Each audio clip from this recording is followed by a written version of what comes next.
22%에서 30%로 증세해야 한다. 근데 제가 이자가 이때는 아마 중소기업의 그 영세민 대표 주민들은 아마도 조금 두려웠던 모양이에요. 대기업, 여기서는 대기업이라고 얘기를 했는데 500억 원 이상 대기업 440개 법인세를 올리겠다고 했는데, 실제로 제 주변에 있는 작은 그 법인체를 경영하는 대표님들도 제가 많이 만나서 이야기를 들어봤는데요. 문재인 정권 때 이 법인세 인상으로 인해서 엄청나게 이 경영에 타격을 입고, 그 제가 알던 주변에 어떤 분은 하물며 전라도 출신이었어요. 대대로 뼛속까지 민주당을 지지하던 그 분이었고, 그래서 문재인을 찍었던 그분인데, 이 법인세 인상에 자기가 운영하던 기업이 폭망하면서 완전히 그때 문재인 개새끼를 놓치면서 치를 떠는 것을 저는 주변에서 목격을 했었어요. 그분은 대기업이 아니었어요. 500억 원 이상 영업이익을 창출한 대기업이 아니었고요. 자그마한 회사에 직원 2~3명을 두고 운영하는 작은 공장이었어요. 그런데 그런 공장에서도 법인세 인상으로 정말 그 모든 것이 파괴되는 과정을 제가 옆에서 똑똑히 보면서 이사의 이 입만 열면 입만 터지면 하는 그 모든 거짓말에 대해서 제가 어젯밤에 정말 머릿속이 환기되면서 그 모든 지나갔던 시간들이 다시 회귀되는 시간이었습니다. 그리고 또 그 해 1월 20일 날 미래 세대의 죄를 짓지 않기 위해서라도 원전은 중단되어야 한다 라고 했다고 합니다.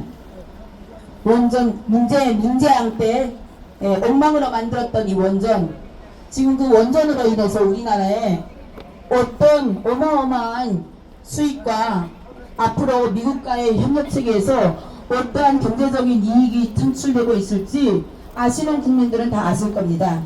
이들이 이렇게 자꾸 국가 경제적인 이익에 반하는 짓거리를 하자는 이유가 무엇인지 아십니까? 국가적인 그 경제가 국민들이 못 살아야, 못 살고 못 입고 굶주리고 정말 그런 가난함에 시달려야 자기들이 길들여지는 대로 국민들이 자기들이 던져주는 똑조가리 몇 개에 질질 끌려다닐 수 있기 때문에 이들이 하는 짓거리가, 하고자 하는 짓거리들이 이런 생각밖에 할 수 없는 겁니다. 북한의 공산주의 체제를 추동하는 이 세력들이 하는 짓거리가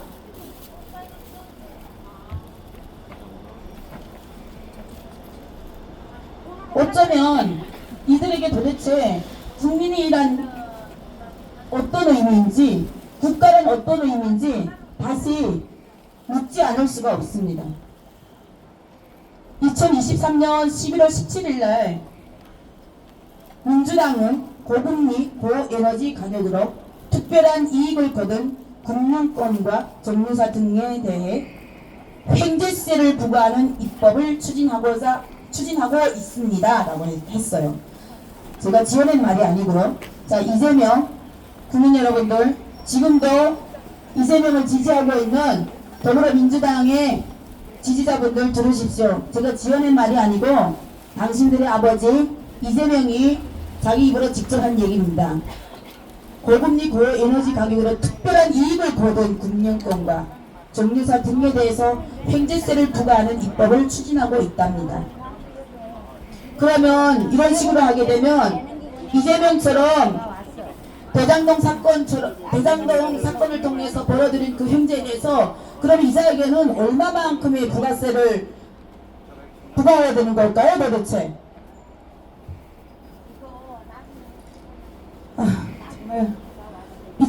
정말 작년 4월 6일에 또 어떤 얘기를 하냐면요, 세계 10대 경제 강국이고 무역 흑자 세계 5대 강국이었던 대한민국이 1년 10개월도 안 되는 이 기간에 북한보다도 못한 200위대 무역 적자 국가가 되고 말았다 라는 얼토당토한 사기 협잡을 대국민을 상대로 짓거렸습니다.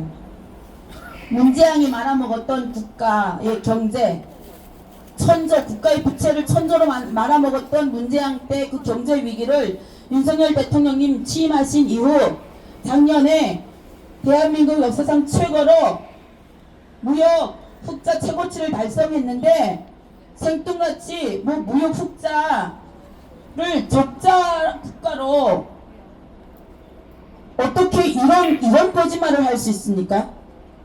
이거 술 처먹고 한 얘기일까요? 약 처먹고 한 얘기일까요? 저는 도대체 이해가 되지 않습니다.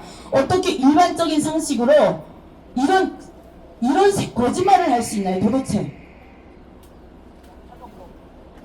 제가 하는 이 얘기에 이재명이가 한 얘기가 맞다라고 반론할 수 있는 분들이 계시면 관련된 증거 가지고 오십시오.